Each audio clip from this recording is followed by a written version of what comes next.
Hello students, हम लोग class 10 mathematics chapter number 13 surface area volume इस चैप्टर के हम पढ़ रहे हैं।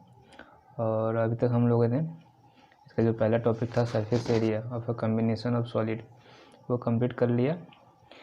उसके कॉन्सेप्ट देखे, एग्जाम्पल किए और एक्सरसाइज 13.1 कंप्लीट किया है।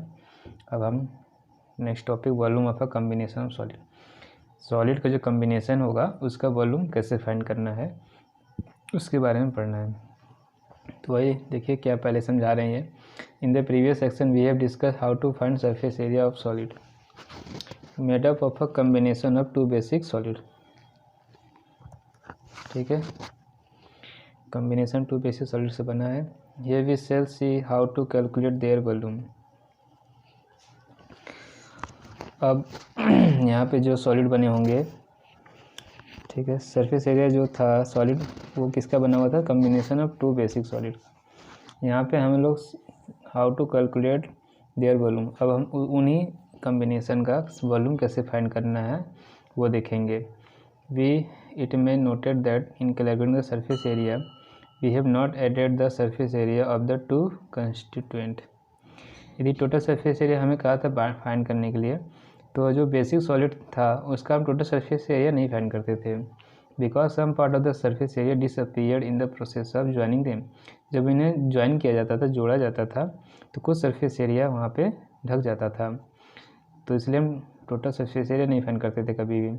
जो भी सरफेस एरिया विजिबल होगा, दिखाई देगा, उन्हीं का हम फाइंड करेंगे। This will not be the case we calculate the volume.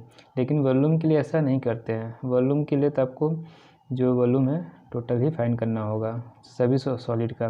Volume of the solid form by the joining the two basic solid will actually be sum of the volume of the constitution. जब किसी भी combination solid का volume find करने के लिए बोलेगा तो individual solid का आपको वॉल्यूम ऐड करना होगा। ठीक है, तो एग्जांपल देखते हैं 5 में। Shanta runs an industry in a shed which is in the shape of a cuboid. ये क्यूबाइड शेप में एक इंडस्ट्री चल रही है। उसके ऊपर क्या है, surmounted by a half cylinder. इसके ऊपर क्या है, सिलेंडर, हाफ सिलेंडर है। It is a if the base of the shed is of dimension 7/5 metre का है, 7 मीटर बाई 5 मीटर। तो इसका जो बेस है 7/5, मतलब कि क्यूबाइड का लेंथ 15 मीटर हो गया, बेस 7 मीटर हो गया, हाइट नहीं दिया हुआ है। तो इसी के ऊपर, क्यूबाइड के ऊपर सिलेंडर है। ठीक है, तो सिलेंडर का जो हाइट है वो 15 मीटर हो गया और इसका डायमीटर, सर्कुलर बेस का जो डायमीटर है वो 7 मीटर हो गया, क्योंकि एग्जैक्ट सरमाउंटेड किया गया है, बड़ा छोटा नहीं है। और height of the cuboid portion is 8 metre. ठीक, and the height of the cuboid H है और हाइट दे दिया है 8 मीटर। एल बी एच पता चल गया, एल 15 मीटर, बी 7 और एच 8 मीटर है। Find the volume of air that is set can hold. इसके अंदर जो है कितना हवा आ सकता है उसका वॉल्यूम फाइंड करना है। तो इस जो कॉम्बिनेशन ऑफ सॉलिड है इसका हम यदि वॉल्यूम फाइंड कर देंगे तो एयर का वॉल्यूम मिल जाएगा। Further suppose the machinery in the shed occupies total space 300 metre cube. ठीक है, इसके अंदर मशीनरी जो है वो 300 मीटर क्यूब जगह घेर लेती है। There are 20 workers each of whom occupy about 0.08 metre cube. इसमें 20 वर्कर काम करते हैं और एक वर्कर 0.08 मीटर क्यूब स्पेस क्या करता है, ऑक्यूपाई कर रहा है। ठीक है, then how much air is in the shed. ठीक है, पहले तो आपको टोटल वॉल्यूम फाइंड करना है एयर का। इसके बाद कंडीशन दे दिया कि 300 मीटर क्यूब मशीनरी में 20 वर्कर हैं, एक वर्कर को 0.08 20 से इंटू कर लेंगे, तो इतना वॉल्यूम किसके लिए, वर्कर के लिए। तो बाकी एयर के लिए बाकी कितना वॉल्यूम एयर का बचेगा ये बताना है। तो उसमें से माइनस कर देंगे, हो जाएगा। तो क्वेश्चन तो समझ में आ गया होगा। अब हम वॉल्यूम फाइंड करेंगे, जितना वॉल्यूम इसका होगा सॉलिड का कॉम्बिनेशन का, ठीक है, तो वही वॉल्यूम एयर का होगा जब ये खाली होगा तो। और बाकी सेकंड कंडीशन भी हम सॉल्व करेंगे, इसको सब्ट्रैक्ट कर देंगे।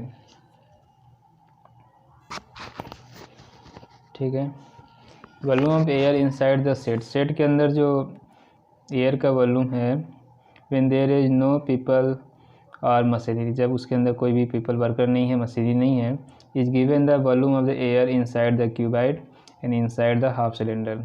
इन दोनों का, क्यूबाइड का और हाफ सिलेंडर का, दोनों के वॉल्यूम के बराबर होगा taken together. Length with height, ये तो मैंने फिगर में समझा दिया, 15, 7 और 8 मीटर होगा। डायमीटर इसके विड्थ के इक्वल था 7 मीटर, हाइट उसके लेंथ के इक्वल था 15 मीटर। दोनों का वॉल्यूम, सिलेंडर के हाफ का वॉल्यूम ऐड कर लेंगे, रिक्वायर्ड वॉल्यूम हो जाएगा। वॉल्यूम कितना होता है क्यूबाइड का, L into B into H, 15 into 7 into 8 हो जाएगा। और वॉल्यूम सिलेंडर का πr²h, πr², तो 7/2 ये डायमीटर था, रेडियस 7/2, r² मतलब 2 बार लिख दिए, हाइट है, इसी को सॉल्व कर लिया जाएगा। तो ये आ गया 1128.75 मीटर क्यूब।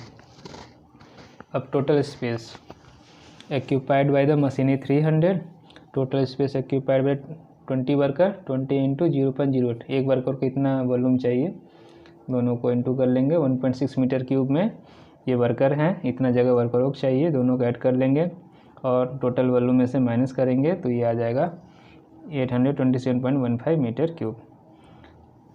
ठीक है, इजी क्वेश्चन ही था, वॉल्यूम में इतना सोचना नहीं है जितना सरफेस एरिया में हमें सोचना था। तो अब इसी तरीके से आप कुछ एग्जांपल 6 देख लीजिए। ठीक है, एक जूस सेलर है, was serving his customer using glass as shown in figure. इस ग्लास से जूस सेलर जो है अपने कस्टमर को जूस दे रहा है। Inner diameter of the cylinder glass was 5 centimetre, but the bottom of the glass had a hemispherical raised portion. नीचे से बॉटम में ना हेमीस्फेरिकल पोर्शन है, which reduce the capacity of the glass. Capacity of the glass को reduce कर देगा, इतना part यदि नहीं होगा। ठीक है, कैपेसिटी मतलब जितना वॉल्यूम इसके अंदर आ सकता था जूस का, पानी का, वो नहीं आएगा। तो height of the glass was 10 centimetre. Find the apparent capacity of the glass and actual capacity. ठीक है,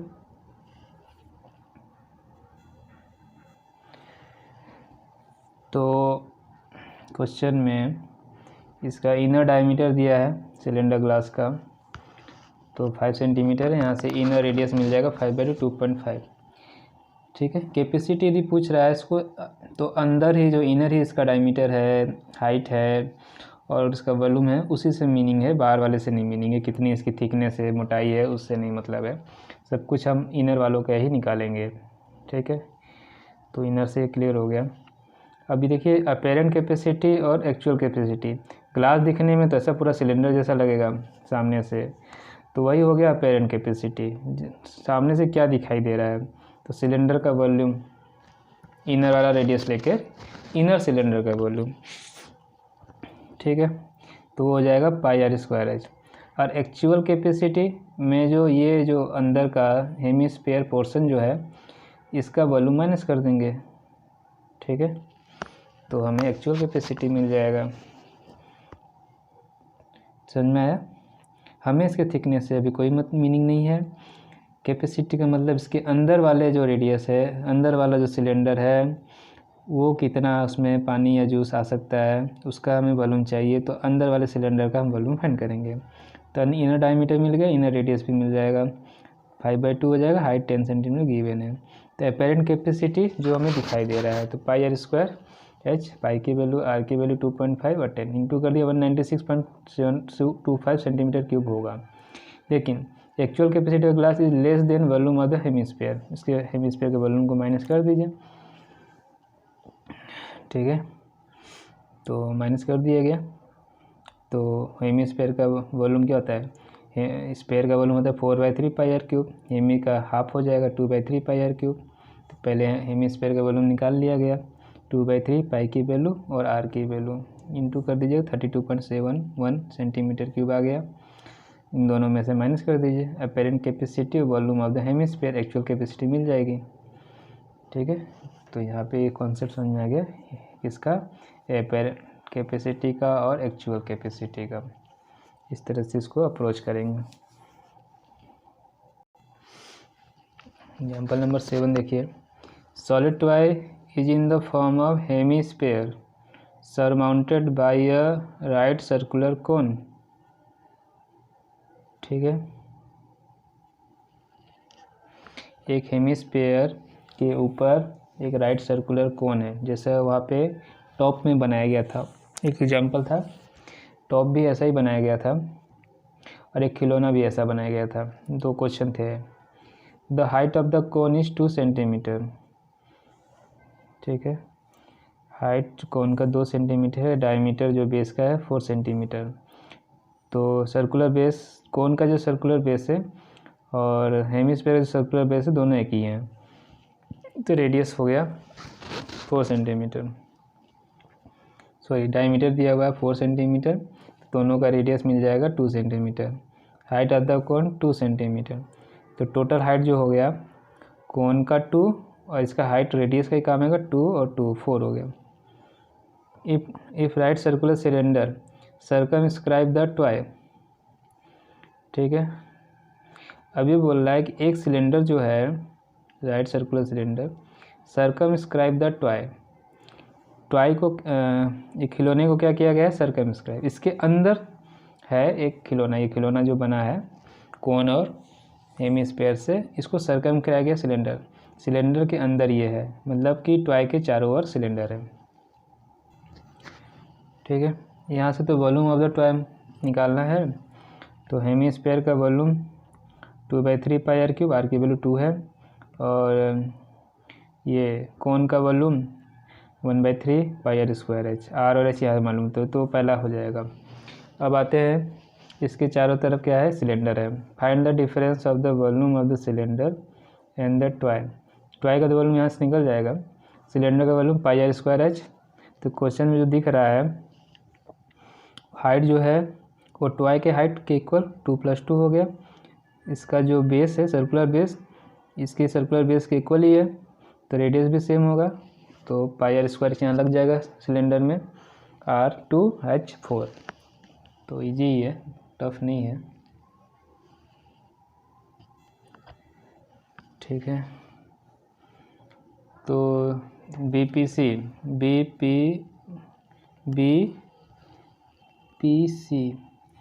बी द हेमिस्फीयर। अच्छा, ये BPC हेमिस्फीयर है, ABC be the cone. ABC cone है standing on the base of the hemisphere.